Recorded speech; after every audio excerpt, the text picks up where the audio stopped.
cattedra è nata negli anni 30 del secolo scorso ed era il luogo dove si insegnava ai contadini a fare agricoltura moderna, a fare allevamento moderno. Perciò un centro culturale e per questo il nome cattedra.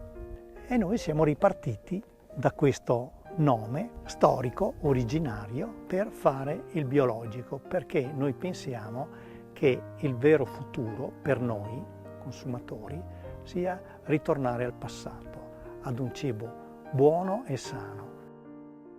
Questa è un po' la mia casa e in questa casa io vorrei andare a pensare a una sostenibilità del territorio dal punto di vista ambientale, perciò a produrre, seguendo il metodo biologico, dei piccoli frutti, degli ortaggi, delle verdure, tutto quello che può dare il territorio, andando a creare delle sinergie vere e andando ad aiutare l'economia locale. Una volta che tu hai assaggiato queste cose vere, veramente fai fatica a ritornare ai gusti del supermercato.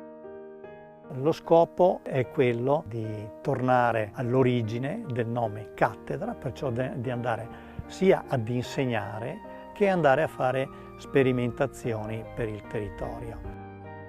La vorremmo fare con metodi moderni, la vorremmo fare con un'attenzione a noi stessi. Siamo i consumatori, io penso che noi abbiamo diritto di mangiare cose vere, cose sane e cose sicuramente buone. È la cosa, secondo me, più bella che sto facendo nella mia vita.